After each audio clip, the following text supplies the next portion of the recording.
one of the great success stories of this pandemic has been that the food supply has not been interrupted. And I honestly didn't know, Mr. President, before we got into this, that roughly half of America's food needs are met in restaurants and in those 650,000 establishments that we're talking about here today. And through this pandemic, not only did you innovate, you found ways to continue to meet that food need and keep food on the table of Americans. But I also heard just a week ago that it was restaurants that were transferring what you had in storage to your local grocery stores, to your local food banks, to make sure that Americans didn't miss any meals in the course of this pandemic. So for all those reasons, I say thank you, and just know that in this president and in this entire team, we are going to be partners with you, and we're going to bring back America and all of America's great restaurants bigger and better than ever before. And it's going to be sooner than you think. Mike, what are the 2 states that did not open? 48 states have released plans.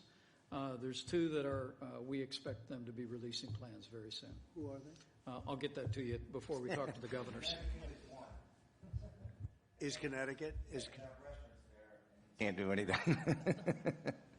So it'll open. It'll happen quickly. So just briefly, the Paycheck Protection Program has delivered over $30 billion in aid to more than 250,000 restaurants. Up to 95% of that funding is going directly to the workers' payroll. You know that?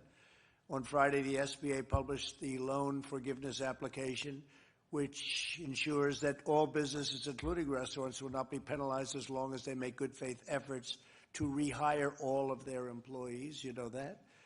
I signed a bill providing federally funded pay to sick people that are sick and for family leave. So you have for sick and family leave, and that's a very important bill. So you have federally funded paid sick and family leave.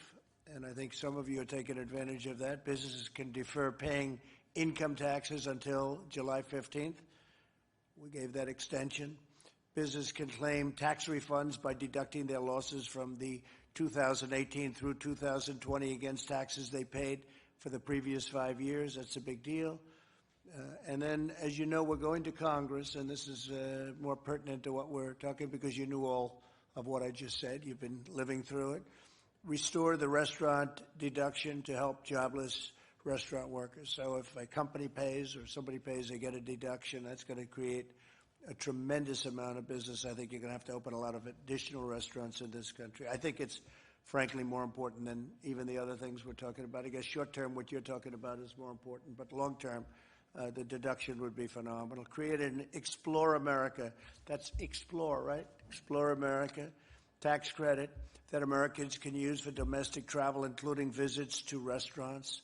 That's a big deal. Grant restaurants more flexibility under the PPP. That's what we're talking about, right? And protect workers and businesses alike with curbs on frivolous litigation. A thing I know something about. There's a lot of frivolous litigation. So we don't want somebody going and sitting in your restaurant, Tillman, and then suing you for $10 million because something happened. And they'll do it anyway. No matter what we give you, they're going to do it anyway. You know that. So I thank you all for being here. We'll take a couple of questions, John. And if you have any questions for these great restaurateurs, please ask.